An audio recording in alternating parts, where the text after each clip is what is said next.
Acción Pública.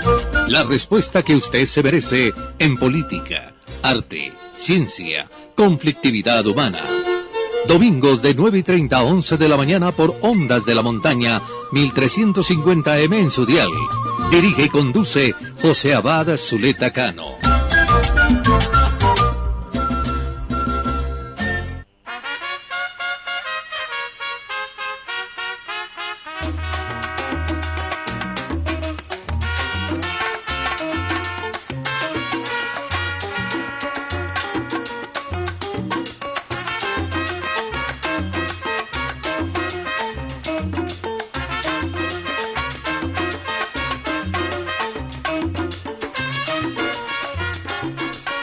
Con el sabor sabroso de la salsa. Buenos días, buenas tardes, buenas noches a todos los que están felices hoy. Un abrazo cordialísimo. Y hay que estar felices. Por eso el sonido sabroso de la salsa. Acción Pública. En Ondas de la Montaña, la emisora tradicional de Antioquia, 1350 AM. Acción Pública, el programa que le entrega la respuesta que usted se merece. Acción Pública, la clase del domingo. Hoy, como todos los domingos, con los temas de actualidad, no solo con la innovación y con las caracterizaciones especiales de nuestro programa, sino con un objetivo fundamental: ilustrar a nuestros oyentes, ilustrar a la sociedad sobre los diferentes temas que implica el mundo de hoy, y especialmente para que usted se forme su propio criterio, para que usted pueda participar y pueda entender y tomar decisiones autónomas sin las influencias nefastas de aquellos que pretenden utilizarnos para su lucro personal. Ese es el objetivo de Acción Pública. Por eso aquí no estamos haciendo campañas políticas por nadie, ni estamos recibiendo apoyo de nadie, ni órdenes de nadie. Es nuestro criterio. Por eso Acción Pública le entrega la respuesta que usted se merece, con el sabor característico de la gente que pasa sabroso.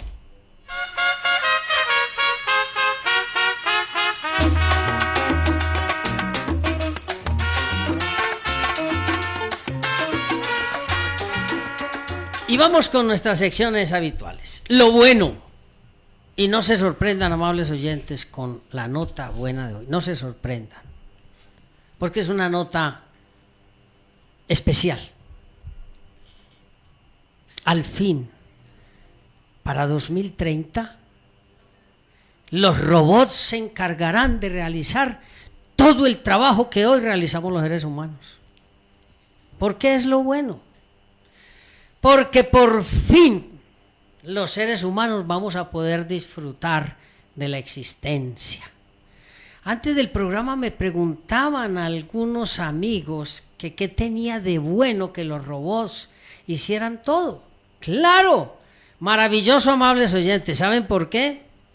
Porque así vamos a podernos dedicar a la poesía, a la música, a la pintura, a la astronomía, a la ciencia, es decir, al arte, a todas aquellas cosas maravillosas, y dejar ese problema de luchar segundo a segundo por la vida. Ustedes desde que nace lo ponen a correr, tiene que ser profesional para trabajar, para ser millonario, para tener fincas, casas, carros y cosas, y usted nunca disfruta de la vida. Por eso me parece maravilloso que los robots realicen todo ese trabajo y nosotros nos podemos dedicar a la contemplación, a pensar. Que los estados y los gobiernos se dediquen a protegernos, a cuidarnos. Somos los seres humanos, somos los seres, entre comillas, yo lo digo entre comillas, superiores, pero bueno, por eso me parece maravilloso. Yo sé que muchos de ustedes van a decir, bueno, ¿y después qué vamos a hacer? No, poco a poco vamos vinculando a la enseñanza, a la cultura de la contemplación, de la filosofía, del pensamiento, de las cosas para las que debimos nacer y en el futuro naceremos. Ojo, eso sí, la inteligencia artificial es indetenible. Lo malo, y muy malo,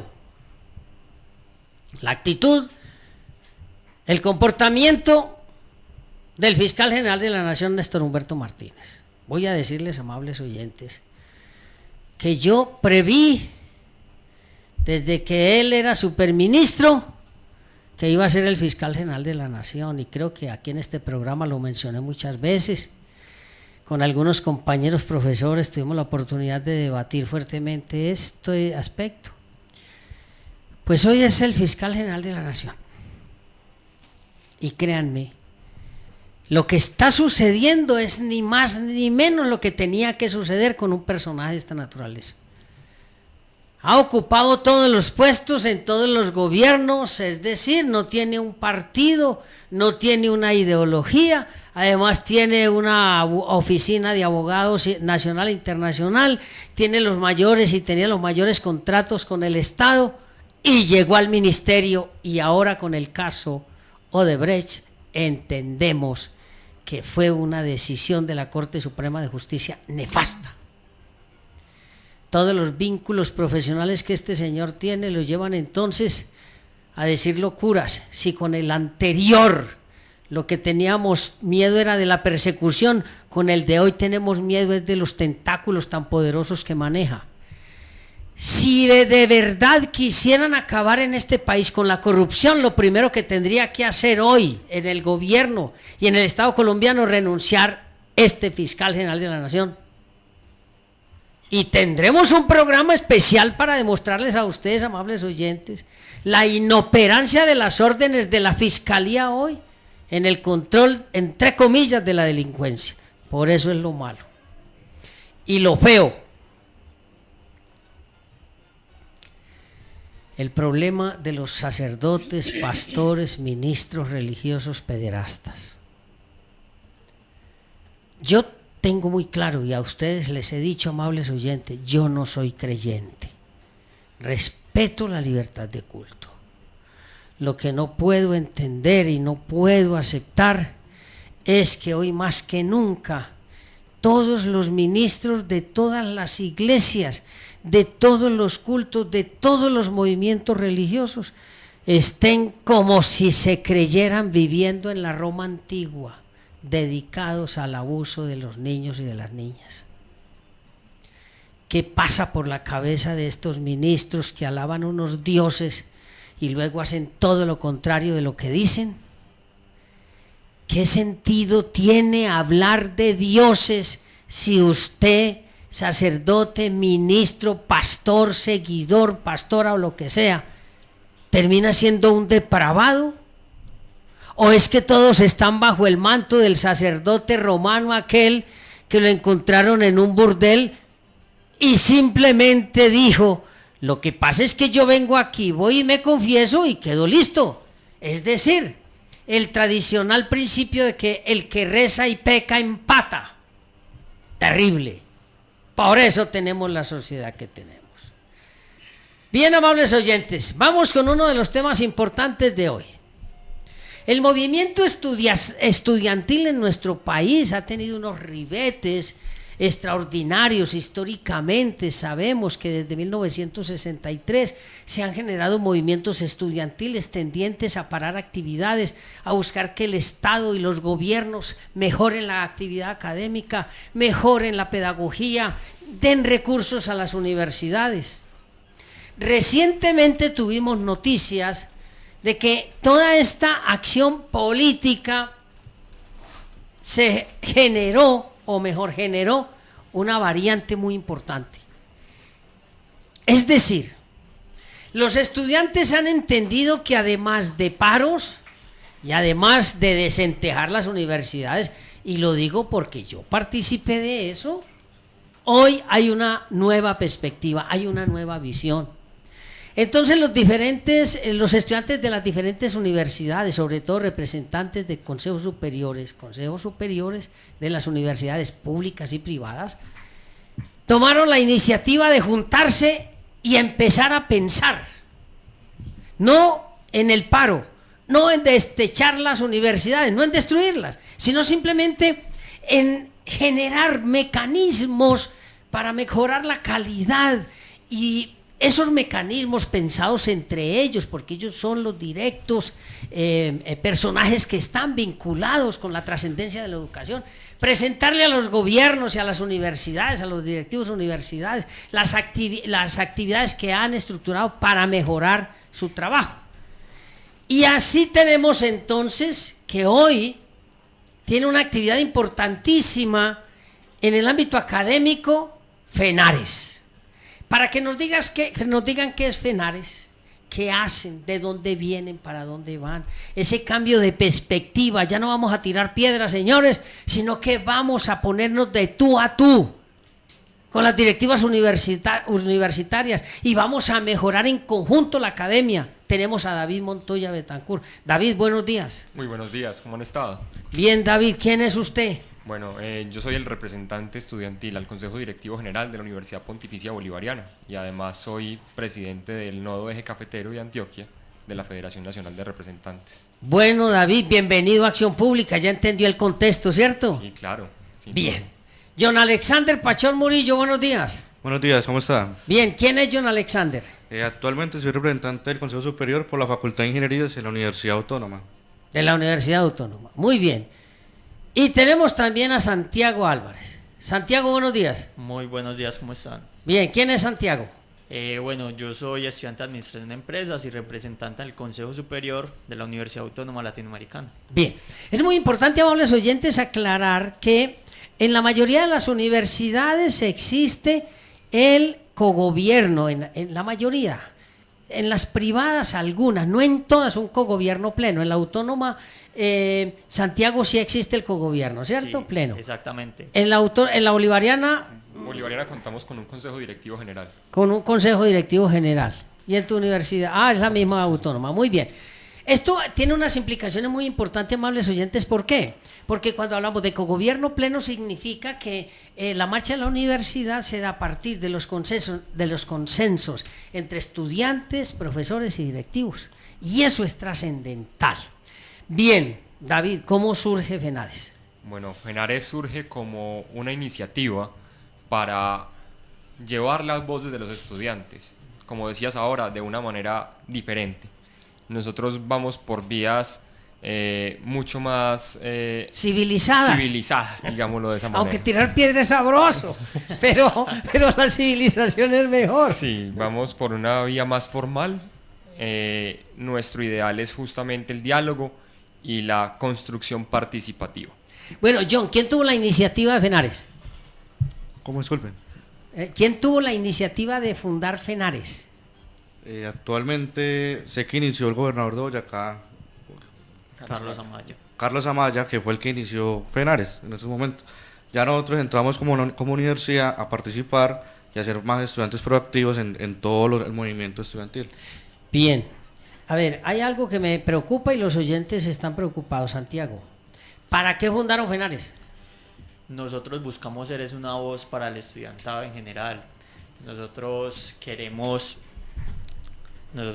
ser esa cara visible ante el ministerio, ante los directivos de las diferentes universidades, para tener nuestra voz, tener ese respaldo por parte de las universidades y sentir que los estudiantes sientan que nosotros vamos a trabajar por ellos, no vamos a trabajar por nosotros. Queremos que ellos sientan ese respaldo en nosotros y nosotros buscar ese respaldo tanto en el gobierno como en las mismas universidades. Bien, David, ¿y quién es el coordinador del Nodo de Antioquia? Bueno, yo estoy a cargo del Nodo Antioquia. En este nodo tenemos una estructura similar a la de la federación como tal. Tenemos un secretario, está la presidencia, un tesorero y un fiscal. Es la misma dinámica con la que funciona la federación a nivel nacional. Esa junta directiva nacional se encarga de guiar o de definir esos parámetros que deben interesarle a los estudiantes a nivel nacional y está conformada por los presidentes de cada uno de los nodos. John Alexander, ¿usted recuerda cuánto hace que está funcionando FENARES? Aproximadamente hace 15 años. 15 años, muy bien. Cualquiera de ustedes tres que me quiera decir o le quiera decir a los oyentes, ¿cuáles líneas académicas fundamentales han trabajado en esos 15 años que hayan podido presentar a los diferentes consejos superiores de las universidades? Más que todo, los estudiantes de Derecho han sido fundamentales en la formación tanto de los representantes y en la conformación de la federación como tal, porque ellos son los que tienen esa idea clara de cómo es el funcionamiento del Estado. Entonces, por ejemplo, para mí, que soy administrador de empresas, ha sido fundamental esa relación directa con los abogados. Con los abogados. Con los estudiantes de ciencias políticas. ¿Qué vas a decir, David? También quería aportar que esa interacción es bastante rica. Aquí tenemos un ingeniero, un administrador y yo soy, por ejemplo, diseñador gráfico. Ajá. Entonces eso le da una riqueza impresionante a la federación. Los saberes se entrelazan para producir un conocimiento muchísimo más rico, muchísimo más estructurado. Por ejemplo, en la última plenaria trabajamos temas de innovación, de educación, de virtualidad. A ver, David, usted va muy rápido, pero bueno, hablemos. ¿Cuándo fue la última plenaria? La última plenaria la realizamos entre los días 8 y 12 de febrero. ¿En dónde? Se realizó entre la Universidad Autónoma Latinoamericana y la Universidad Pontificia Bolivariana. Bueno, ¿qué temas trataron allí? Como te decía, trabajamos el tema de innovación como capacitación para los federados. También trabajamos el tema de financiación, de innovación, en la educación. Educación virtual también se Educación trabajó. virtual se trabajó. Y tuvimos espacios de discusión, unos espacios bastante enriquecedores donde entablamos una conexión directa con la viceministra de Educación Nacional. Muy bien. Un saludo especial a la doctora Claudia Guerrero, vicerrectora académica de la Universidad Autónoma, promotora importante, impulsora de este evento, ¿no? Bastante. Sí, Ella fue la que se encargó de traer a la viceministra. Pero bueno, díganme una cosa, muchachos. ¿No fue ella? ¿Quién se encargó de traerla? No. ¿Ustedes? La federación como tal se encargó de traer a la viceministra en cabeza de Alex Flores, el representante al CESU. Perfecto. ¿Quién les patrocina a ustedes los encuentros? Bueno, los encuentros nacen gracias al apoyo de las universidades. Es vital el apoyo de ellas para que los representantes se puedan tanto movilizar como hospedar los encuentros plenarios.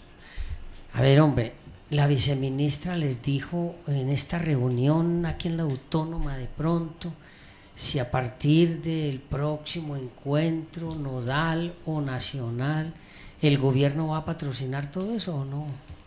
Ojalá.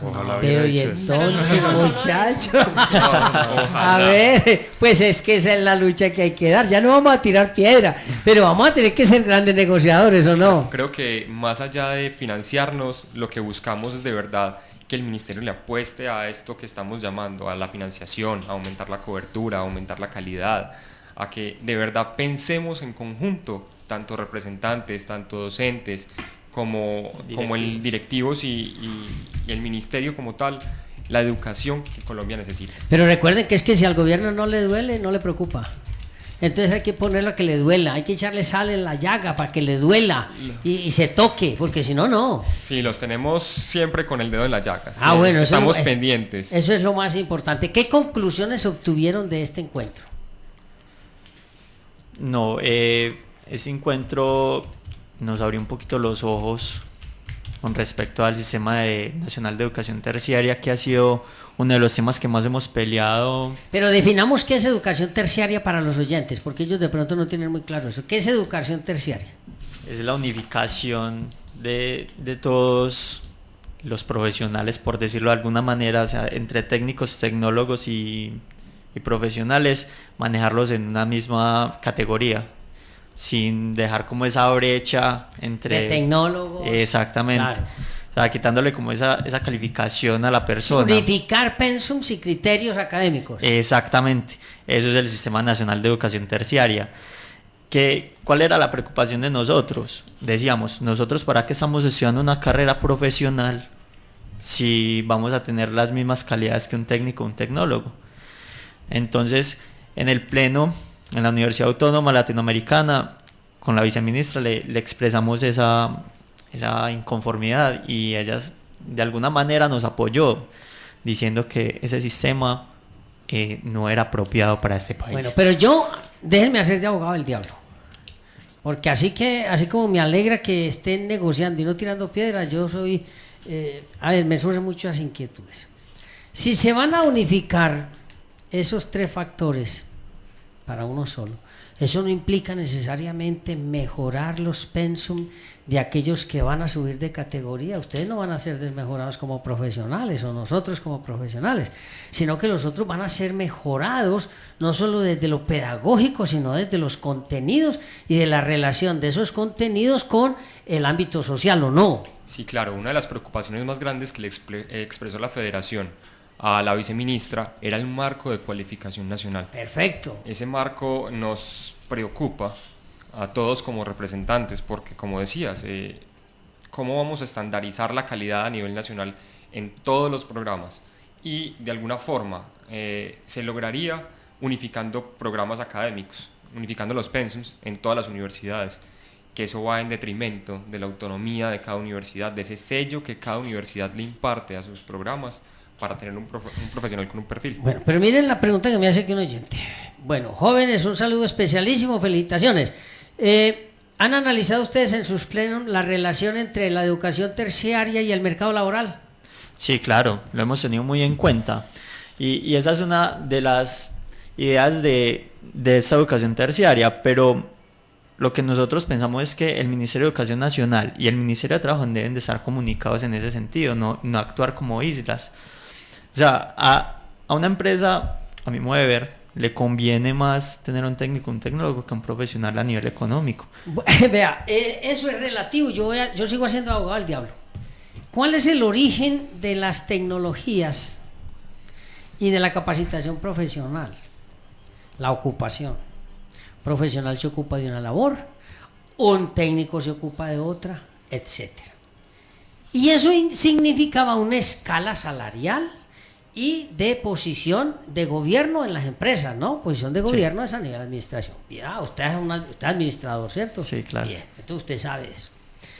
¿Qué significaba con eso? Pues hacer una reducción de costos en la empresa, en la mano profesional y semiprofesional laboral. Eso significaba una división en la empresa. Con la unificación de esos elementos no mejoraría no solo el desempeño laboral, sino la calidad y el nivel salarial. Sí, claro, mira, una de las discusiones que tenemos en torno al SNET es que hay puntos muy favorables, muy favorables para el sector productivo, pero también hay que tener cuidado sobre el sector educativo. No podemos ir en detrimento de la calidad de la educación en el país. Entonces era una de las grandes preocupaciones que teníamos nosotros. ¿Qué nos brindó una tranquilidad? Que la viceministra abiertamente expresó que hay que revisar el sistema en conjunto. Era un sistema que venía trabajándose muy bajo la mesa, de una manera muy calmada, muy callada, y que la comunidad de verdad no ha logrado apropiar o entender el propósito que tenía el ministerio con el SNET. Ahora con esta reevaluación y trabajo conjunto para de verdad encontrar un camino a esa estructuración o esa redefinición de la educación superior en el país, nos calmó un poquito, nos dio tranquilidad, sí, porque vemos la intención del gobierno de trabajar en conjunto con los estudiantes, docentes y directivos. Saludo especial a los estudiantes que están hablando hoy de estos programas y estas proyecciones. ¿Qué relación han establecido ustedes como federación con el sistema productivo colombiano para mejorar y para hablar de la educación terciaria? ¿Cuál es la idea? No es conversar solo con el Ministerio de Educación Nacional, como lo dije ahorita, no es actuar como islas. Nosotros nos estamos formando para un campo laboral, entonces nosotros tenemos que estar también en contacto con el Ministerio de Trabajo, saber ellos qué tienen en su mente con respecto a nosotros cómo vamos a salir como profesionales. Entonces es empezar a hacer esa relación que ya la viceministra nos dio como esa posibilidad de conversar también tanto el Ministerio de Educación Nacional con el Ministerio de Trabajo para mirar a ver qué se va a pensar. Bueno, muchachos, ¿qué vamos a hacer? ¿Qué es lo más conveniente para el país y para la educación? Oiga, me sorprende. A ver, John. Hay también algo muy importante que ver, y las universidades tienen que plantear sus pensum a las necesidades que tiene en su momento la empresa. muchas veces los precios no son actualizados a las necesidades que tienen las empresas actualmente y se necesita modificar nuevamente todo esto. ¿Para qué? Para que el profesional cuando salga en su entorno laboral encuentre pues, las necesidades y satisfaga las necesidades que tiene la empresa. Pero hay algo bien complicado, jóvenes amigos. Déjenme seguir siendo abogado del diablo, además me encanta. Miren, ustedes tienen que empezar a pensar ya sobre las nuevas modalidades académicas de las nuevas actividades del futuro. Me escucharon hablar de lo bueno, ¿cierto? Sí, claro. ¿Se dieron cuenta lo que dije, cierto? Total. Bueno, ustedes tres juntos no me superan en edad, pero no se preocupen. Miren, ya hay que empezar a trabajar sobre eso. Si no se trabaja sobre eso, vamos a quedar obsoletos en términos de 10, 15 años. Yo, por ejemplo, me estoy preparando para dejar de ser profesor no mentiras, este semestre ya termino y me salgo. Pues ya no voy a ser capaz. ¿Por qué? Porque ya no da. Entonces ustedes que son los jóvenes que están proyectando el futuro son los que tienen que encargarse de ir visualizando eso. Es decir, discúlpenme la expresión que voy a utilizar, hay que ingresar a la ciencia ficción de hace 10 años, que hoy es la ciencia real. Sí, claro, una apuesta muy grande que universidades como la UNAULA y como la UPB están haciendo es de llevar justamente esa virtualidad, esa educación virtual más allá. Es empezar a explotar ese canal al máximo. UNAULA tiene una vicerrectora bastante diestra en el tema, nosotros también tenemos un centro, un portal virtual, ambos ofrecemos esa posibilidad y estamos con miras a los programas a distancia. Por eso es muy importante y yo me alegro mucho de que la doctora Claudia esté al frente de esta actividad, porque yo conozco de su iniciativa, de su entusiasmo por todas estas actividades. Además tiene una gran proyección, es muy futurista y eso es muy importante, y contar con el ejercicio y con la inteligencia de ustedes es fundamental. Yo me alegro de que hayan estado en el programa, espero para la próxima reunión de ustedes traerlos al programa y que me tengan cosas concretas. Doctora Hilda, buenos días. Buenos días. Tenemos una pregunta que nos hace un oyente y es ¿con qué dineros financian ustedes los gastos? Bueno, los gastos de cada representante son apoyados por las diferentes universidades a las que representan. Para la ejecución de los plenarios como tal, las universidades que hospedan el evento patrocinan la totalidad del espacio. ¿Y el gobierno les da aportes para algún tipo de actividad? No, En el momento no. ¿Ustedes ya lo han solicitado? Sí, en Hemos alguna tenido- oportunidad se solicitó, se hizo la solicitud. ¿Ante quién? Ante el ministerio. ¿Y qué contestó?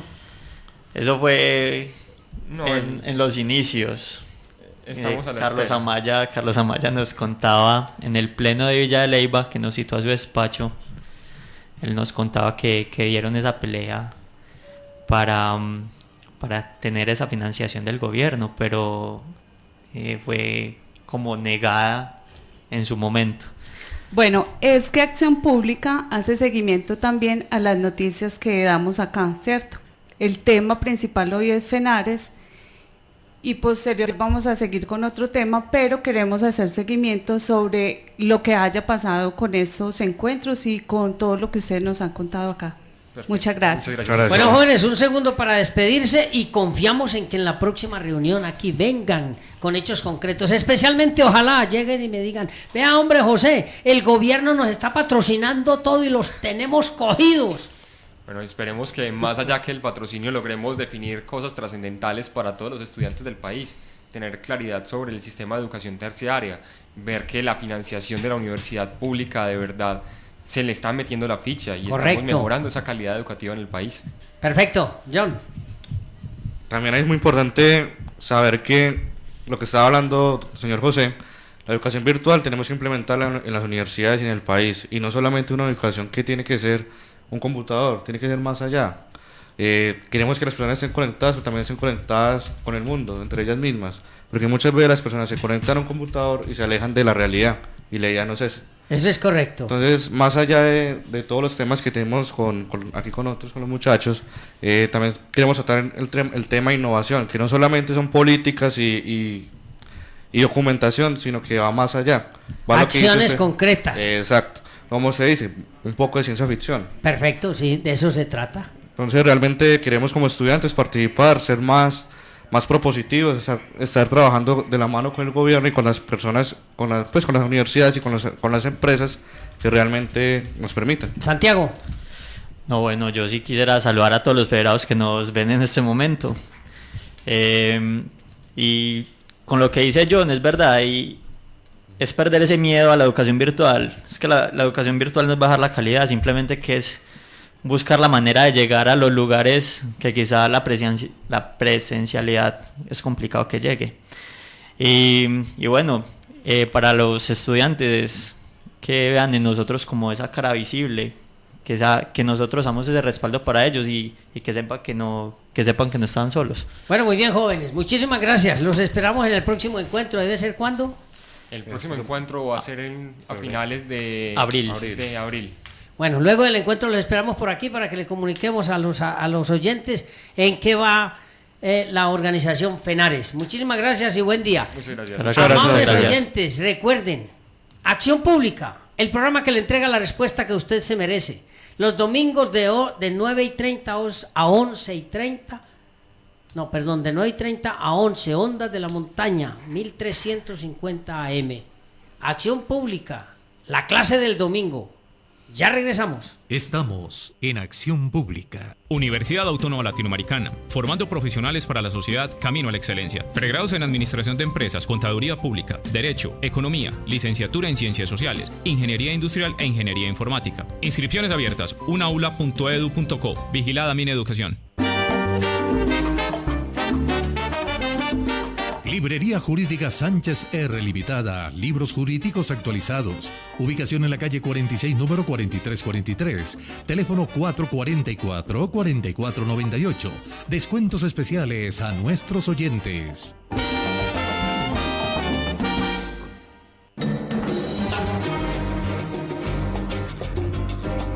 Soluciones Jurídicas Integrales. La solución a sus problemas penales.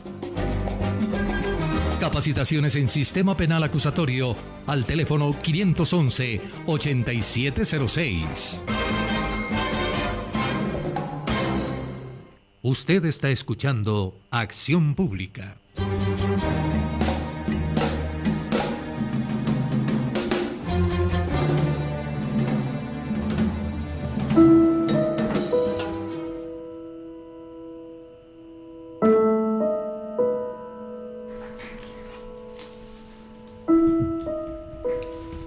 Un cigarrillo bajo la luna, luna de una noche ardiente, el silencio en el ambiente, el silencio de las estrellas en la noche, tu aroma en mi cuerpo, ese aroma tan presente, me vuelvo loco de pensarlo, juntos esta noche.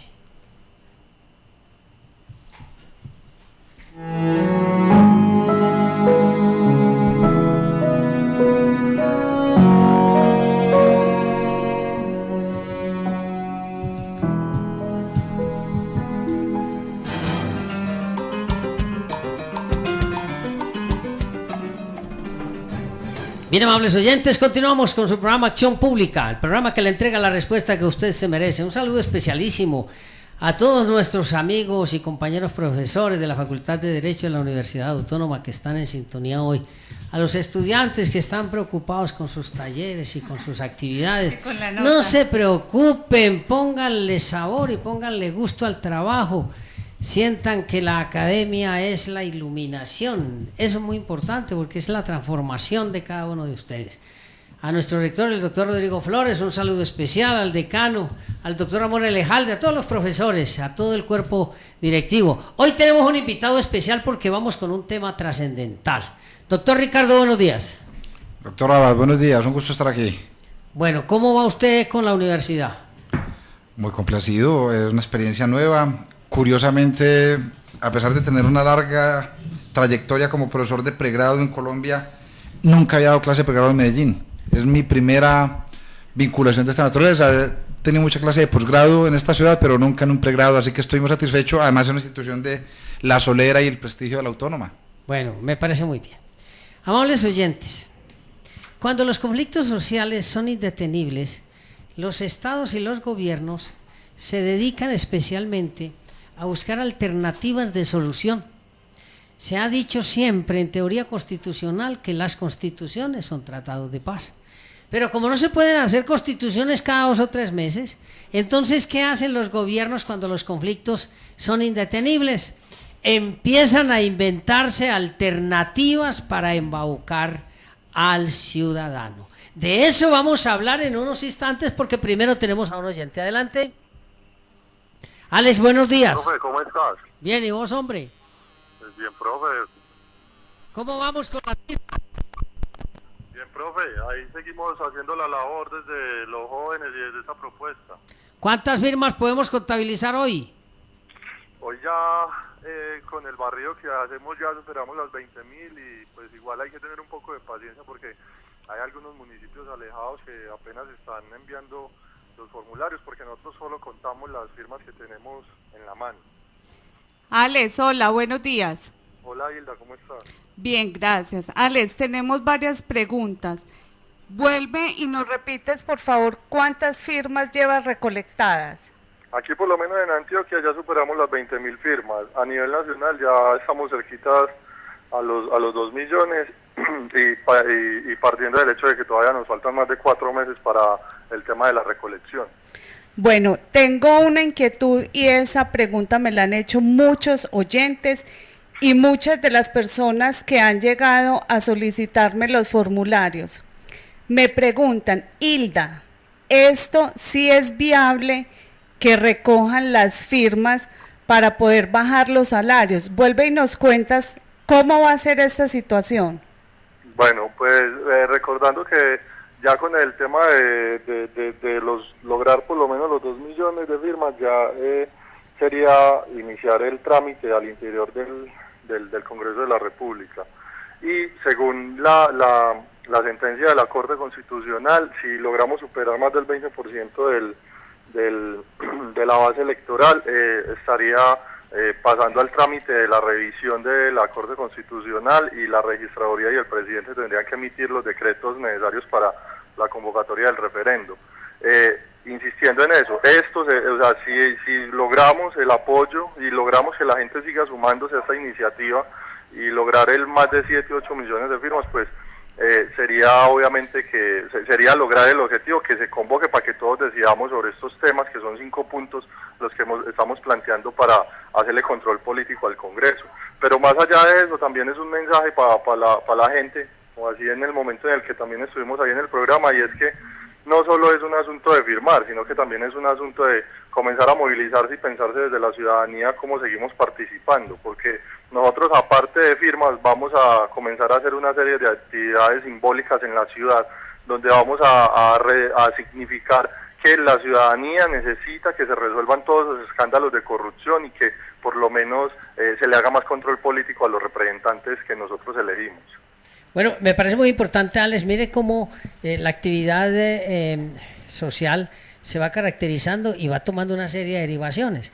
Ahora ya, aparte de las firmas, pues se van a realizar otra serie de actividades tendientes a que los gobernantes entiendan que los ciudadanos no somos tontos, ni torpes, ni dormidos. Y eso me parece muy importante. Ricardo, ¿tú querías decir algo en torno a la recolección de las firmas que están realizando los estudiantes? 2 cosas. Interesante ver en Colombia cómo la historia se repite cíclicamente. Hace 26 años, justamente quienes fueron el mecanismo que generó la transformación constitucional de ese año fueron los movimientos estudiantiles. Qué bueno ver, pero también qué triste ver que la historia se tiene que repetir. Y por otro lado, lo digo con cierta honestidad, un poco dolorosa, yo soy profundamente escéptico de la viabilidad en Colombia de este tipo de mecanismos. Nos caracterizan 2 condiciones que los hacen inviables: profunda inmadurez política y extremado leguleísmo santanderista. Frente a esas 2 realidades es muy difícil que estos mecanismos puedan tener alguna viabilidad. Lo hemos visto repetidamente en nuestra historia. Alex.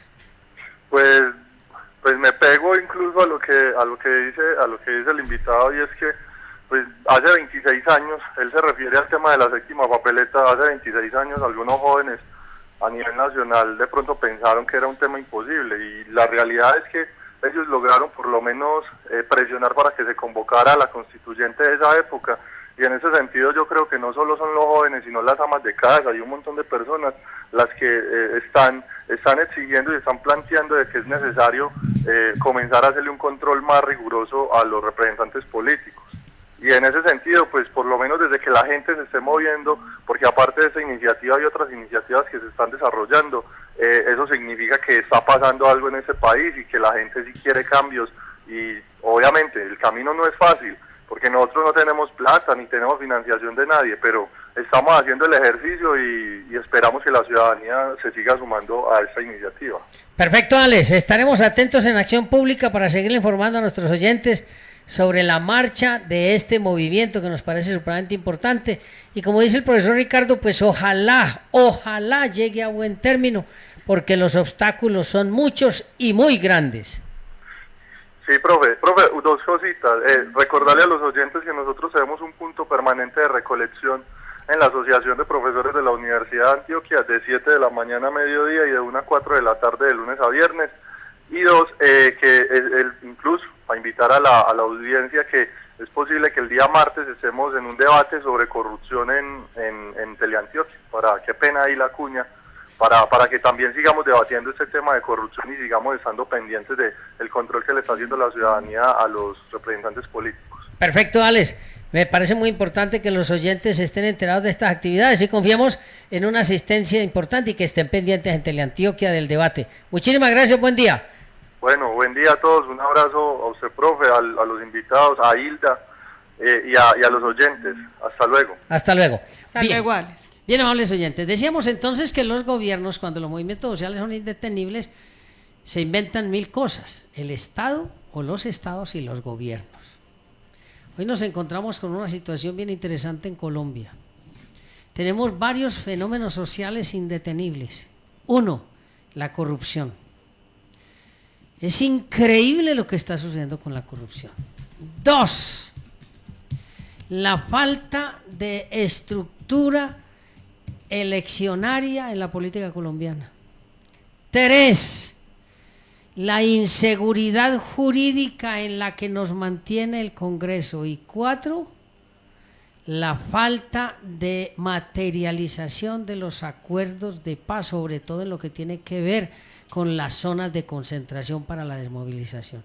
4 factores, y no voy a mencionar el quinto, que es el económico, o el sexto, que es la pérdida de credibilidad del presidente, o el séptimo, que es la pérdida de credibilidad en la administración de justicia, es decir, esto es innumerable la cantidad de elementos que hay. Y entonces, ahora tenemos uno de esos movimientos que hacen los gobiernos para resolver los problemas como por arte de magia, por arte de birlibirloque.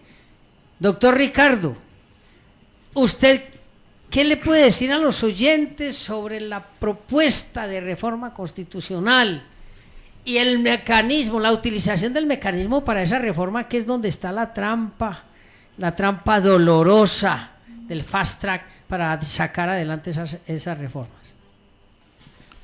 Yo pensaría que no habría adjetivo suficiente para calificar la audaz, inoportuna, inesperada, improcedente propuesta del gobierno nacional. Me deja agregarle torpe. Y posiblemente malintencionada. Malintencionada. Mire, yo, si se revisaran, quienes se ocupan de estos temas, se revisan mis intereses académicos a lo largo de 20 años, yo más que interés tengo una obsesión. Y justamente eso le decía a mis estudiantes de tercer semestre de la Universidad Autónoma. El problema de la estabilidad constitucional. Yo creo que en el mes de noviembre, que ustedes tan gentilmente me invitaron aquí, tuve oportunidad de manifestarme en este sentido. Los norteamericanos tienen una constitución que expidieron en 1787, hace 232 años, 234 años. La han modificado muy pocas veces, porque ese pacto social les ha funcionado muy adecuadamente y les ha permitido convertirse en la potencia económica, política, mundial y cultural que hoy son, una potencia prácticamente hegemónica. Yo lo digo de una manera muy coloquial, Después de su primera constitución, los norteamericanos se dedicaron a hacer plata. Los colombianos, después de nuestra primera constitución, nos dedicamos a hacer más constituciones. Y por eso nunca hemos hecho plata.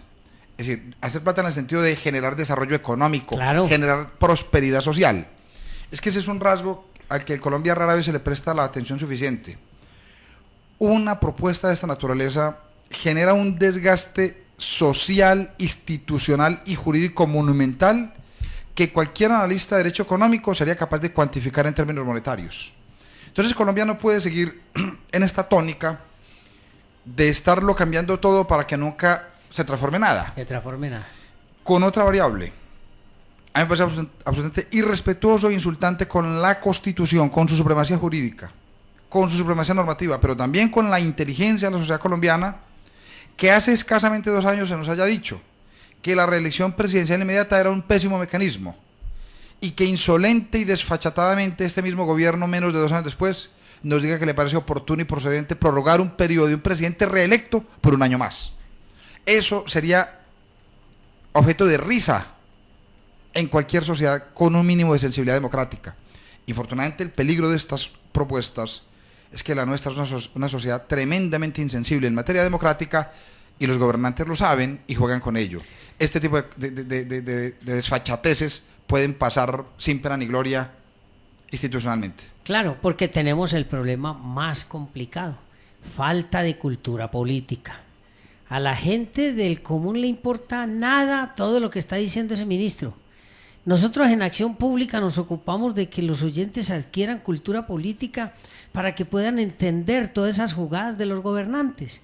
Pero lo que dice Ricardo es cierto frente a la Constitución norteamericana, con una pequeña diferencia que no es pequeña sino abismal. Allí hay vocación por parte de las clases dirigentes de respeto por la norma. Aquí no. Si nosotros miramos la historia de Colombia, la cantidad de constituciones que hemos tenido 9 constituciones y cualquier cantidad de reformas a esas 9 constituciones, eso nos está indicando que aquí los gobernantes juegan con la Constitución para adaptarla a sus intereses particulares y, como lo dije al comienzo, para contener los movimientos sociales. Recuerden que la Constitución del 91 surge necesariamente porque el problema de la delincuencia y de la subversión era indetenible, y por eso la Constitución del 91, Ricardo, es ilegítima y es ilegal. Claro, porque la Corte Constitucional se adaptó al momento y con una convocatoria por fuera del mismo mandato de la Constitución avaló constitucionalmente la convocatoria de la Asamblea Nacional Constituyente. Pero lo que preocupa es que la sociedad colombiana siga tan campante, tan tranquila. Cuando el ministro habla de cambiar al vicepresidente por el ministro delegatario, ¿qué implicaciones tiene, Ricardo? Gravísimas, gravísimas. Mire usted que es que el vicepresidente se elige en la fórmula presidencial con el presidente de la República, es decir, está revestido de una alta legitimidad popular y democrática. El ministro delegatario, según la fórmula actualmente vigente, es el primero en el orden de precedencia que pertenezca al mismo partido del presidente de la República. Primera cuestión, ¿cuál partido? En Colombia los partidos se acabaron hace muchos años. Juan Fernando Cristo hoy pertenece al Partido Liberal. El que sigue en orden de presidencia es la ministra de Asuntos Exteriores, que es la canciller de la República. Sigue el ministro de Justicia, que pertenece al Partido Verde. En orden de presencia, en el eventual caso de que el ministro delegatario reemplazase al presidente de la República, ¿quién estaría llamado a reemplazarlo? Entonces ese es un riesgo potencial que nosotros no podemos tener, que virtualmente pueda ser presidente de la República un sujeto traído de los cabellos. Piense usted, por ejemplo, una Gina Parodi, piense usted un Armando Benedetti, gentecita menor como esta que por voluntad del presidente de la República pueda ser designada en algún momento a un ministerio X. Ricardo, discúlpeme que a mí me da risa porque usted me quitó el término de la boca, gentecita menor. Es un término, no es peyorativo, es que se siente que es así, porque no es burlesco, no es burlesco, es que se siente que es así, oportunistas de marca mayor, sí. Bueno, yo tengo una pregunta como estudiante. No, usted ya no es estudiante. No, pero este programa lo escuchan, además claro, de gente muy importante, nuestros estudiantes y gente del común. Ricardo y José Abad, yo quiero que los oyentes escuchen cuáles son las funciones del vicepresidente y del presidente. Y del ministro delegatario. Exacto. Y en caso tal de que se elimine esta figura, ¿quién asumiría esas funciones? Ricardo. Sí, vea, realmente yo pienso que yo he sido un crítico muy sostenido y sistemático de la Constitución del año 91. O sea, yo no fui de los oportunistas que se sumó al tren de la victoria y agitó banderas y celebró eufóricamente. Siempre una visión. Yo sí, Ricardo, yo sí. Y creo que él participó. Y creo que yo participé incluso en el Congresito. Y me parece que hay cosas muy buenas en la Constitución. Pero usted sabe que por eso somos profesores, porque podemos sostener un debate. Adelante. Muy bien. Entonces, una de las críticas que yo le he hecho a ese texto precisamente fue la poco reflexionada reintroducción de la figura del vicepresidente de la República. Yo voy a contarle aquí a la amable audiencia dos anécdotas que seguramente pocos conocen. La primera constitución de la República de Colombia fue la Constitución de Cúcuta de 1821 y esa constitución venía con la figura del vicepresidente reconocida. Pues les quiero contar que el primer vicepresidente de la República, el general Francisco de Polo Santander, terminó condenado a muerte. Finalmente, en un acto de generosidad política y de sensatez humana y política, Bolívar le conmutó la pena de muerte por el destierro del país. Es decir, a solo 7 años de su entrada en vigencia, calculen ustedes la grave crisis a que esa constitución había llegado por causa de las malas relaciones entre el presidente y el vicepresidente. Claro. El siglo XX despuntó con el gobierno del provecto y venerable presidente San Clemente.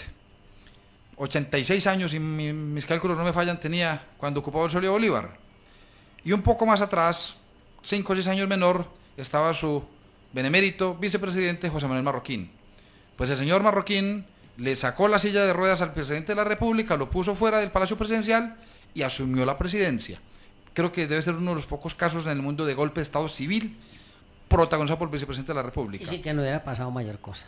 Nunca ha ocurrido nada. Entonces esta figura de la vicepresidencia ha sido tremendamente problemática.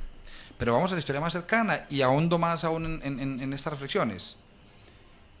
¿Quién no tiene presente hoy las oscuras maniobras del muy oscuro Humberto de la Calle Lombana, tratando de que se cayera Ernesto Samper para que él como vicepresidente de la República pudiera asumir la presidencia? Creo que eso también deslegitimó profundamente esa figura. Y ni más faltaba, basta tener en mente las muy complicadas relaciones que llegaron a sostener Juan Manuel Santos y Angelino Garzón.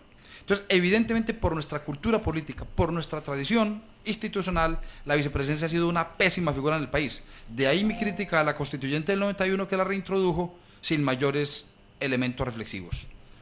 ¿Qué había antes? Una figura que nos funcionó muy bien, anodina, ideal para un sistema como el colombiano tan complicado y tan polarizado, el designado a la presidencia de la República. Claro. Es decir, ofrecer la perspectiva que ofrece el señor Santos en compañía de su ministro del Interior, señor Cristo, es un despropósito absoluto.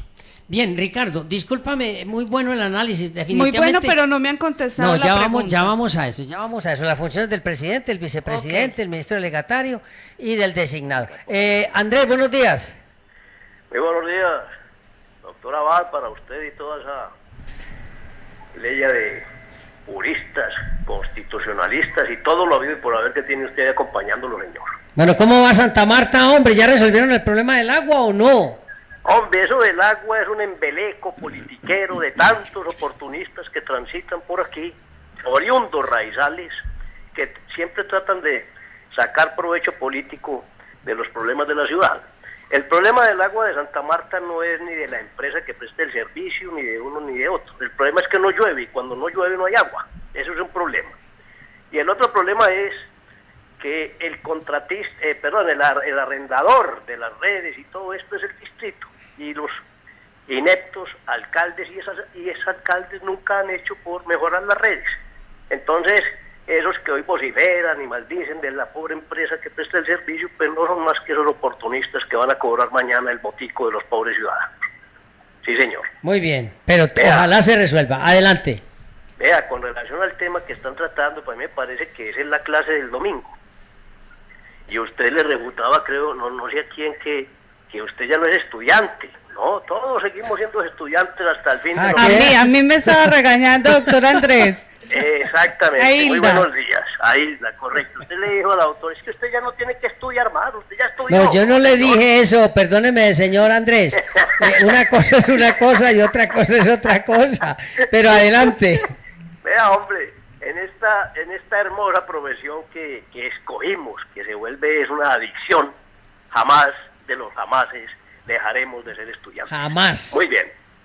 Entonces, vea, con relación a ese adefesio que presentó el oportunista gobierno del señor Santos, yo tengo una lectura, más allá de la clase pues de constitucionalismo, que me parece muy interesante, y es que este es uno más de las deudas que adquirió, unas expresas en el famoso acuerdo ese que acabó con la institucionalidad colombiana, y otras que quizá por debajo de la mesa se prometieron. ¿Qué tiene que pagar? Lo que tiene es que garantizar que con los gobiernos venideros no se va a modificar ese famoso acuerdo, entonces de ahí ese proyecto de reforma constitucional para que aquellos que vengan no vayan a atentar contra ese regalazo que le dimos a los terroristas, doctor Abad. Bueno, pero Andrés, me preocupan dos cosas. La primera, a ver, yo le saco la preocupación, señor. La primera, la pasividad de la sociedad colombiana frente a una propuesta de esas. Y dos, como lo decía el doctor Ricardo ahora, la desfachatez del gobierno. Es que definitivamente nos creen absolutamente ignorantes. Pero ¿de dónde viene esa omisión permanente del pueblo colombiano frente a estos atropellos? De las mismas autoridades, cuando la Corte Constitucional avala ese famoso fast track y se rehúsa a admitir que allí hay una modificación, que hay una sustitución de la Constitución, ¿qué queda de ahí para el pobre ciudadano cuando el órgano máximo de protección de la Constitución alcahuetea y tolera estos atropellos contra ella? Entonces imagínese usted, estamos desprotegidos absolutamente por la principal autoridad que tiene es que mantener inamovible. Permítame, le acoto esto, no se le olvide en esa crítica tan sostenida que usted hace, que la presidenta de la Corte Constitucional que facilitó la aprobación de Fast Track se convierte en un mes en embajadora consorte en Suiza del actual gobierno. Es un dato de mucha relevancia. Mi querido doctor, la mermelada está a la orden del día y entonces por eso, dentro de todo ese concepto de ese eufemismo periodístico de la mermeladita, que es entre comillas una forma de corrupción y quizá la más brutal de todas, estar dándole dádivas a todo el mundo para recibir beneficios, entonces ahí se esconde todo eso. Es decir, nosotros le damos y usted nos da. Yo le avalo aquí su famoso fast track, independientemente de si es legal o contrario a la Constitución, y usted me manda a los 5 o 10 años sabáticos a Suiza, allá sabroso y de cuenta del Estado. Total que simplemente era para hacer esa crítica, porque es que me parece que es brutal que se nos atropelle de esa manera y que cada quien coja la Constitución como ropa de trabajo. Pues ya va, muchas gracias, hombre. Bueno, Andrés, muchísimas gracias. Saludos a todos nuestros colegas allá y a todos nuestros oyentes. Le cuento que la temperatura es de 32 grados. No, pues ya estoy sudando yo aquí, hombre, ya estoy sudando yo aquí. No sude, porque cuando usted está al frente del mar, pues, ¿qué sudor va a tener, doctor, si ahí está la vida? A todos muchas gracias y muy buen día. Bueno, mucha suerte, pues, y muchas gracias. Bien, amables oyentes, ya van escuchando ustedes entonces cómo es la idea que se tiene de la propuesta del gobierno. Ahora, nos hicieron una pregunta aquí, ¿funciones del presidente? Sí, las funciones del presidente, Ricardo. No, está el artículo 189 que le da al presidente de la República un catálogo funcional enorme. Las del vicepresidente, en esencia ninguna. Dice el texto lacónicamente que son aquellas que el presidente se sirva encomendarles. En eso me parece que ha habido ejemplos interesantísimos. Pastrana envió a su vicepresidente de embajador y después de su ministro. Uribe muy inteligentemente llamó a una persona bastante cómoda, bastante complaciente para que le sirvieran el cargo. Santos cometió el error ambas veces por sus maquinaciones políticas de llamar a dos políticos de profesión con aspiraciones presidenciales que por supuesto le han mortificado mucho su muelle y mullido desempeño de la presidencia de la República. ¿Y las funciones del ministro delegatario? Son estrictamente reemplazar al jefe de gobierno. Óigase bien esta diferencia. Al jefe de gobierno cuando el presidente de la República se encuentra fuera del país. Es decir, no olvidemos nunca que en Colombia el presidente de la República tiene una doble connotación. Por un lado es jefe de Estado y por otro lado es jefe de gobierno. La jefatura de Estado realmente se encarna por fuera del país, esencialmente, cuando va en visitas oficiales, cuando sale a celebrar tratados internacionales, etcétera, etcétera. Cuando hay ausencia del presidente porque salió como jefe de Estado, alguien debe asumir aquí las funciones propias de la jefatura de gobierno. Eso es lo que hace la figura del ministro legatario, que es muy propia, muy sui generis colombiana y muy poco estudiada además. Es interesante cómo está actualmente concebida, no con el despropósito que el señor Juan Fernando Cristo se le ocurre. Piensa uno que eventualmente le pudieron haber faltado mejores profesores de Derecho Constitucional en su momento a este distinguido ministro. Eso no es nada raro porque eso es lo que uno ve y lo que uno escucha cada día con estos señores del gobierno. Y el ministro y el designado. El designado era una figura muy interesante que existió. Casualmente, el último designado a la República que tuvo Colombia fue el inmarcesible Juan Manuel Santos. Él fue designado en el periodo 92-94. El designado era no era un funcionario, era un ciudadano que, como la expresión castizamente lo dice, se designaba, o sea, se señalaba para que eventualmente reemplazara al presidente de la República. No, eso no lo hacía funcionario público, podía ser un empresario, un ganadero, cualquiera, un comerciante, cualquiera. Solía ser un político de profesión. Y durante 2 años, en caso de falta temporal o absoluta del presidente de la República, este ciudadano asumía las funciones de presidente y como realmente en muchas ocasiones ocurrió, tanto definitiva como temporalmente. El caso de Alberto Lleras Camargo cuando reemplazó definitivamente a Alfonso López Marejo, Víctor Mosquera Chaus cuando nuestro expresidente Turbayala se fue a hacer un largo periplo por Europa de 20 o 25 días y lo dejó a él como designado encargado de la presidencia de la República. Hay muchos ejemplos históricos de cómo operó esa figura. Bien, esta es la clase del domingo, por eso resolvemos las inquietudes, por eso invitamos a los más capacitados, a los mejores, para que usted, amable oyente, resuelva sus inquietudes, adquiera su propio criterio y pueda participar. Lo más importante es eso. Vamos a unos mensajes comerciales y ya regresamos. Usted está escuchando Acción Pública. Cumplimos 50 años formando profesionales para la sociedad. Universidad Autónoma Latinoamericana, UNAULA, 50 años camino a la excelencia. Programas de pregrado en Administración de Empresas, Contaduría Pública, Derecho, Economía, Licenciatura en Ciencias Sociales, Ingeniería Industrial e Ingeniería Informática. www.unaula.edu.co. Institución sujeta a inspección y vigilancia por el Ministerio de Educación Nacional. Etilujo, etiquetas de lujo, desde 1969, proyectando su imagen en una etiqueta. Etiquetas autoadhesivo y ahora impresión digital. Ubicado en la calle 49B, número 6890, teléfono 444-3394, sector Estadio.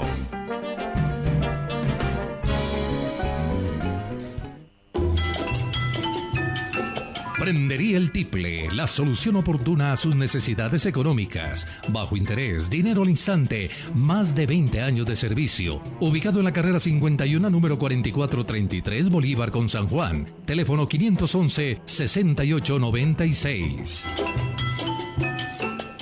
Estamos en Acción Pública.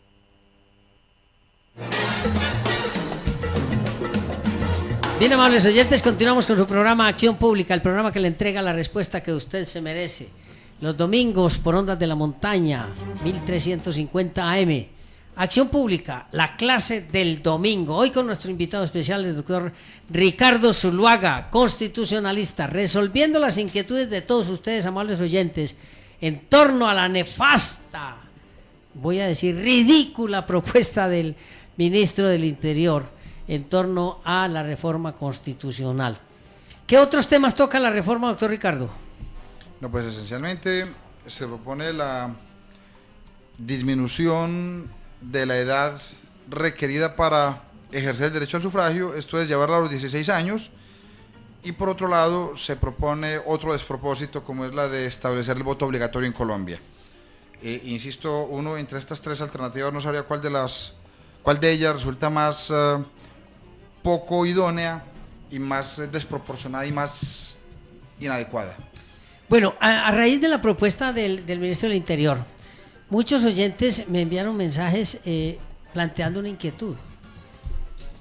José, ¿no es el momento de una asamblea constituyente para hacer una constitución hermética y que sea duradera y que pueda ser entendida y que sea cumplida por los oyentes. Y que no la Ricardo. puedan manosear los gobiernos de turno.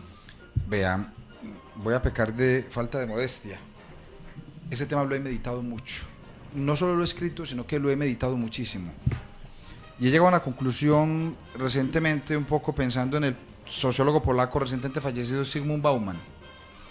Zygmunt Bauman acuñó una expresión, o conceptualizó más bien una realidad que él denominó la sociedad líquida. Se habla de la modernidad líquida, se habla de amor líquido, se habla de sexo líquido, es decir, de la liquidez de todo lo que hemos conocido como las grandes categorías de la modernidad. Pensando en esto, cruzando estas dos variables, a mí se me ha ocurrido pensar si esa noción de majestatis constitucional, de majestas constitucional que nosotros manejamos históricamente, no también estará siendo atravesada por este concepto de liquidez. Es decir, yo no sé si realmente, es una pregunta que no me he resuelto, es una pregunta que me he venido formulando y no me la he resuelto todavía, pero a mí me parece que lo que está en grave crisis hoy en día es el concepto de constitución. No es la constitución colombiana, es el concepto de constitución. Es decir, esa idea de irreformabilidad, de durabilidad, de prolongación en el tiempo, de majestad, de supremacía, siento yo que eventualmente ya no va siendo la idónea para una sociedad que avanza a las velocidades que avanza la sociedad contemporánea. Hoy en día el conocimiento cambia por días, se dice que muy próximamente el conocimiento cambiará por horas. Entonces no sé, es una idea que estoy apenas pensando y me gustaría desarrollar más, pero ciertamente en Colombia hemos tenido una larga tradición de vejámenes continuos a la Constitución. Usted lo mencionó ahorita, profesor José Abad. La Constitución de 1886, que nos la presentan como un paradigma de estabilidad y duración, en efecto formalmente duró 105 años. En la realidad su existencia fue mínima, porque fue sometida a 70 reformas, dos de ellas, la de 1936 y la de 1910, fueron capitales. Y sobre todo yo lo he sostenido siempre, la de 1936 fue de tal dimensión que a mi modo de ver ahí no se trata de una reforma, sino de una nueva Constitución. Y para no ir más lejos, la Constitución del año 91 ya ha sido objeto de 41 reformas. Y quiero recordarle a la audiencia esto. Yo soy una hipótesis muy responsable y la voy a lanzar aquí a los micrófonos, pero espero que se me entienda en gracia de discusión académica. Para mí la Constitución del año 91 tiene un gran responsable, o un responsable directo y fundamental, es el señor Pablo Escobar Gaviria. Eso por supuesto no le quita su condición de criminal y de bandido dañinísimo, como en efecto lo fue. Pero si Pablo Escobar no somete a la sociedad y a las instituciones al acoso narcoterrorista a que la sometió, seguramente nunca hubiese habido ni movimiento estudiantil, ni séptima papeleta, y por supuesto menos asamblea constituyente. ¿A qué viene esta anécdota? A que uno de el leitmotiv que movía a Pablo Escobar para esa escalada violenta y brutal contra la sociedad colombiana era la lucha contra la extradición de nacionales colombianos a los Estados Unidos. La Asamblea Constituyente le presentó al pueblo como la gran oferta de la paz, justamente la concesión de ese beneficio, la prohibición de la extradición de colombianos. Y recuérdese que eso se hizo incluso como un acto constitucional de vigencia inmediata. Eso lo aprobó la Asamblea sin ni siquiera haber aprobado la Constitución todavía. Lo hizo en mayo y la Constitución apareció en julio. Entonces, pero, ¿qué pasa? 5 años después, 6 años después, año 97, por presión del gobierno norteamericano, esta reforma del artículo 35 es regresada, reversada, y se vuelve a permitir la extradición de colombianos. A mí el tema de la extradición, que es un mecanismo de cooperación penal internacional, no me interesa en este debate. A mí lo que me interesa es cuál es la consistencia y la solidez de las decisiones constitucionales que tomamos los colombianos. La más importante que se adoptó en el año 91 fue prohibir la extradición. ¿Cuánto duró? 6 años. Entonces realmente yo pienso que la tradición de manoseo constitucional en Colombia es muy sostenida, y pienso que este gobierno no va a ser ajeno a esta histórica realidad. Bueno, Ricardo, mire, Hilda, amables oyentes, usted no es el único que viene pensando sobre la liquidez de las estructuras constitucionales. Yo acabo de terminar una ponencia para presentar en un foro, espero, pues hay que presentarla a ver si la seleccionan, pero hablo allí precisamente del problema que tiene hoy en la vida institucional la dinámica política.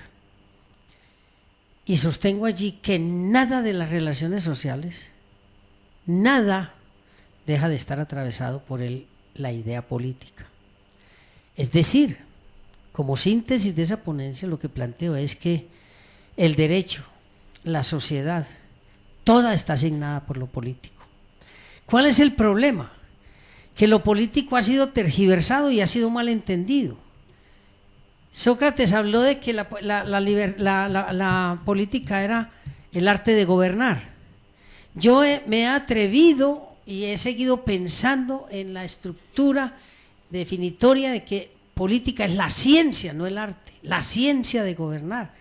Y logro establecer cómo se puede ubicar y estructurar un método propio en la vida política, cómo se puede sostener el análisis con un método propio. ¿Pero eso qué significa? Que el ciudadano entienda que la idea política está por encima de él. No utilizar, como sucede hoy, la idea política en su propio interés, en el interés individual o en el interés de grupo.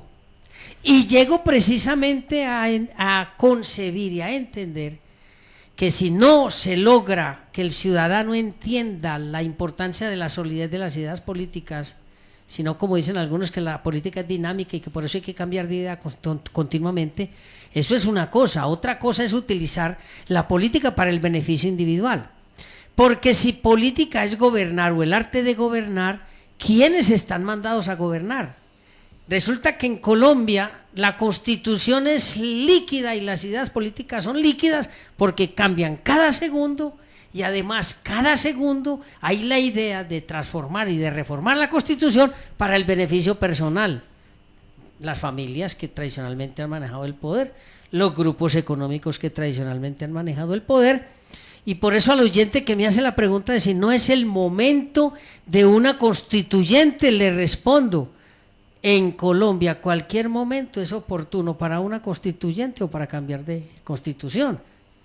Yo pienso exactamente lo mismo, es decir, Colombia con su realidad actual está necesitando una constituyente desde el día siguiente en que se expidió la constitución del año 91, pero yo matizo, constituyentes se pueden hacer todos los días.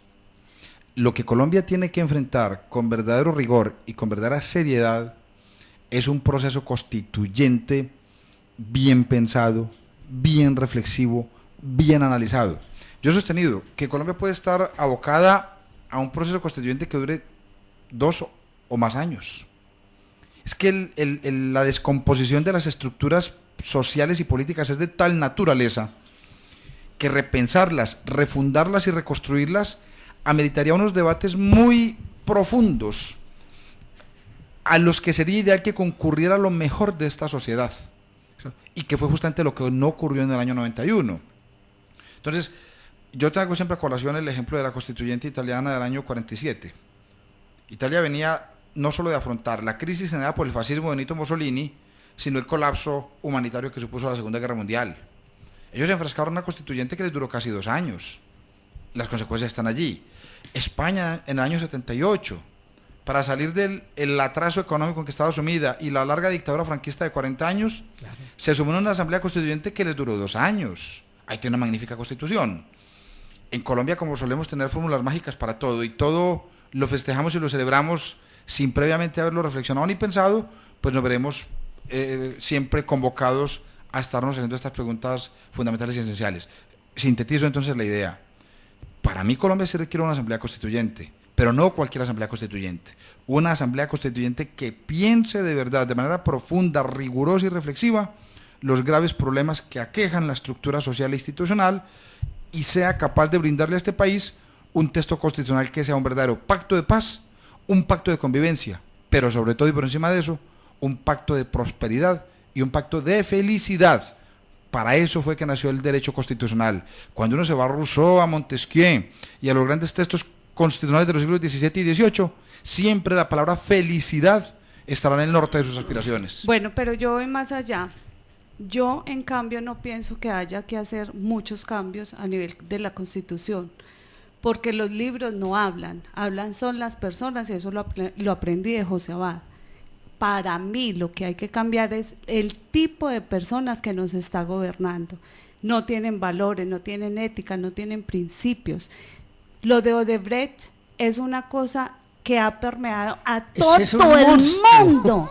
No sabemos Ese es un todavía que va a arrojar todas las investigaciones si es que salen. Entonces el problema, pueden existir muchos cambios de constitución, de asamblea, lo que quiera, pero si los que nos están gobernando no tienen el cambio o nosotros no los cambiamos, esto sigue igual.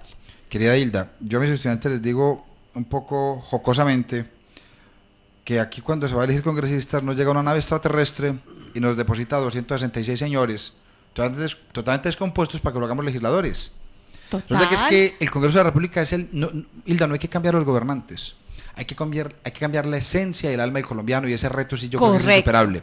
Porque es que los congresistas finalmente son el microcosmos, ¿sí? Son el espejo aterrador en el que se refleja la sociedad colombiana. Y desciende tú del Congreso a las asambleas, y más dramática y brutalmente desciende de las asambleas a los consejos municipales. El problema no es de quienes nos gobiernan, el problema es de la estructura social que está corrompida y putrefacta hace mucho tiempo. Pero con un agravante, Ricardo y José, ustedes son profesores, ustedes son los que están creando y les están plantando esa semilla a los estudiantes. Yo tuve compañeros que no iban a clase, que no hacían trabajos, pagaban para hacer trabajos, y cuando uno habla con ellos, ¿a qué te vas a dedicar? Yo quiero ser magistrado, yo quiero ser del Congreso. A eso es donde yo quiero llegar. ¿Sí me entiendes? O sea, porque somos nosotros, Hilda, los que escogemos y con el voto elegimos. Pues vamos a tener que mirar a quién elegir. Mire lo que salió con lo de Fajardo, es una cosa impresionante, y se va a lanzar para la presidencia. Entonces, para mí sí es quiénes son los que nos están gobernando y qué vamos a hacer ustedes, que son los profesores hoy, qué es lo que están sembrando en los estudiantes. Ricardo, yo no sé qué decir. Esa es la tarea y la función de ustedes. Yo no sé. Hilda, te lo voy a plantear más dramáticamente.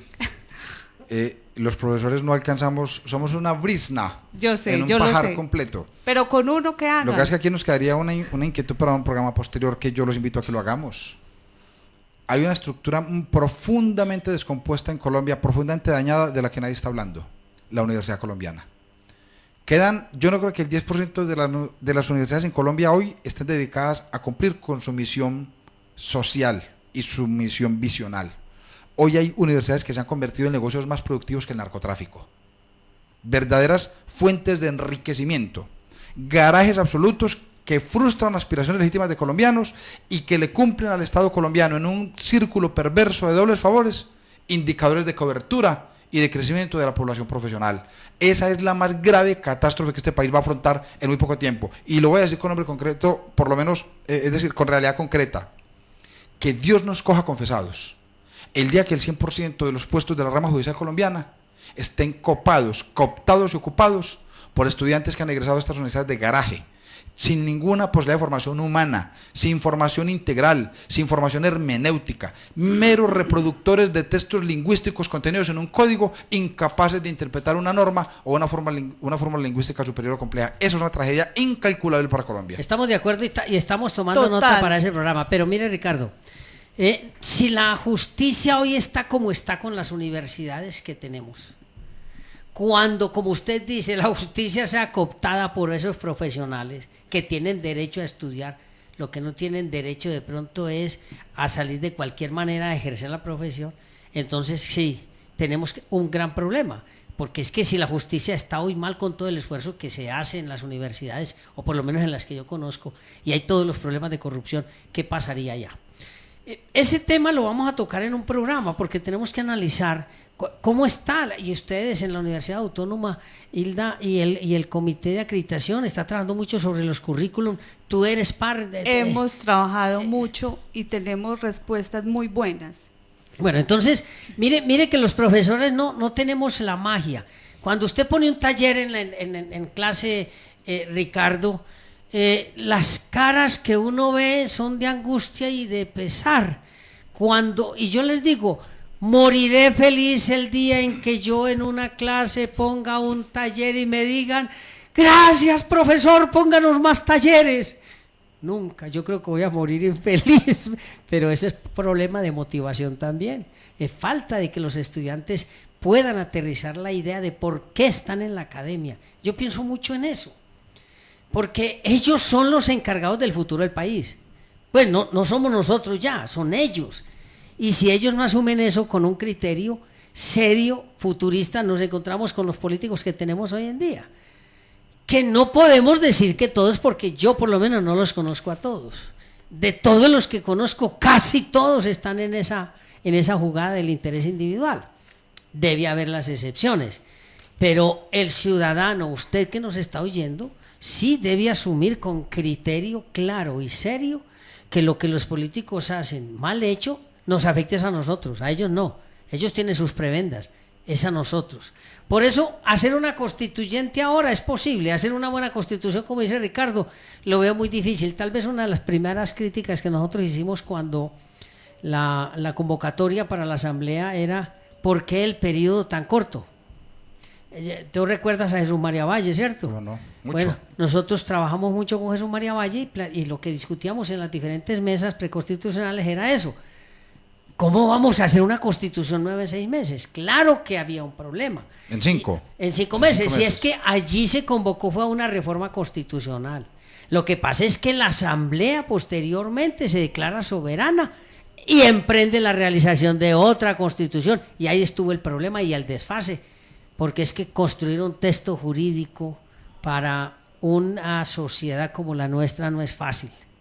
Tiene tantísimas complejidades que después de que uno lo hace, cuando lo va a aterrizar uno dice aquí nos faltó esto, porque es que las variables sociales son tan complejas que se necesitan muchos pensamientos y mucha inteligencia para poder hacer algo bien hecho. De todas maneras, Ricardo, ¿está usted de acuerdo o no está de acuerdo con el voto a los 16 años? No, absolutamente. Yo pienso que cada vez nos vemos enfrentados, y lo digo desde mi conocimiento como profesor universitario que se enfrenta día a día a trabajar con gente muy joven. Los niveles de madurez política y de asunción de responsabilidades de la gente joven es cada vez menor. Es una paradoja muy extraña. Cada vez ejercen más derechos y libertades de índole individual, la sexualidad, el derecho a la diversión, al salir, a la interrelación, pero curiosamente cada vez están más desentendidos de la política, de la política y de sus responsabilidades sociales y aún familiares. Eso es muy paradójico, muy extraño. Sociedad, sí. Entonces yo pensaría que no, sería un salto al vacío pensar hoy, es más, yo pensaría un poco dramáticamente en sentido contrario. Yo pensaría en llevarlo a los 19 o 20 años, es que tengamos ciudadanos serenos, bien pensados, bien madurados. Entonces no lo veo yo, y peor aún en la perspectiva que se le está planteando a esta sociedad, es decir, con carácter obligatorio.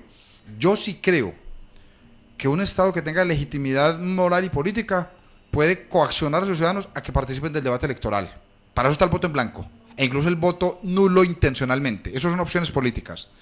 Pero un Estado como el colombiano, donde prevalecen los índices de corrupción que prevalecen, creo yo que sería totalmente inidónea esta propuesta. Una sola ventaja le vería yo, una sola potencial ventaja, y es que le haría mucho más costoso a los corruptos comprar las elecciones, porque tendrían que persuadir mucha más gente, pero eso quiere decir que esto no lo va a detener, eso quiere decir que la corrupción va a aumentar. Va a aumentar. Bien, vea, mire el mensaje que me envía doña Marta en Itagüí.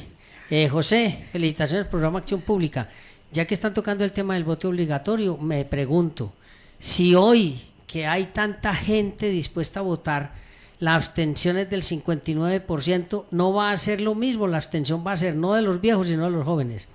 Doña Marta, muchas gracias. Amables oyentes, estamos llegando al final de nuestro programa Acción Pública. Ricardo, muchas gracias por su presencia, y para que se despida un segundo o dos. Muchas gracias, profesor Sada. No, siempre muy satisfecho de venir a esta mesa. Creo que aquí se debaten temas muy importantes y creo que este es un espacio de construcción de ciudadanía por el que tanto estamos abogando. Invitar a la audiencia simplemente, tomémonos en serio la política. La política no es de los políticos, la política es de los ciudadanos. Eso es lo que nos constituye en una verdadera comunidad. Si nosotros abandonamos la política, seremos un simple aglomerado de personas. Y eso realmente no constituye sociedad y está muy lejos de ser la base de un Estado. Y algún día, Ricardo, muchas gracias por su presencia, tendremos oportunidad de diferenciar lo que es la masa y lo que es el público, que son dos connotaciones bien diferentes. Amables oyentes, el libro recomendado, Aprender a morir, de la bioenergética Elsa Lucía Arango, que nos enseña cómo sobrellevar el duelo e integrar la idea de la muerte en la vida cotidiana. Sorprendentemente, esto ayuda a vivir mejor. Aquí hemos hablado mucho del tema de la muerte, de por qué no hemos sido educados en el tema de la muerte.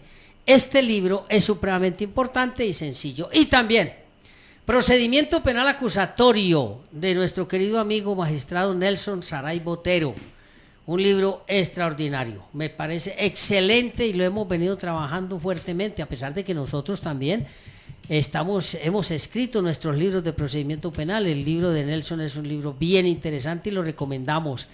Imputación, acusación, preparatoria, juicio oral, procedimiento especial abreviado y acusador privado. Esta es la segunda edición que incluye ya estos temas. Se los recomendamos, librería Uniacademia Ledger. Y de Jurídica Sánchez le recomendamos nuestros libros también, ¿no? Manual práctico del sistema acusatorio, que estará en el mercado en unos 20 días, Código Penal y Código de Procedimiento Penal, y nuevas experiencias forenses. Bien, amables oyentes, terminamos así nuestro programa del día de hoy. Muchísimas gracias por su audiencia y recuerden, amables oyentes, la única obligación que tenemos los seres humanos es pasar sabroso. Acción pública. La respuesta que usted se merece en política, arte, ciencia, conflictividad humana. Domingos de 9:30 a 11 de la mañana por Ondas de la Montaña, 1350M en su dial. Dirige y conduce José Abad Zuleta Cano.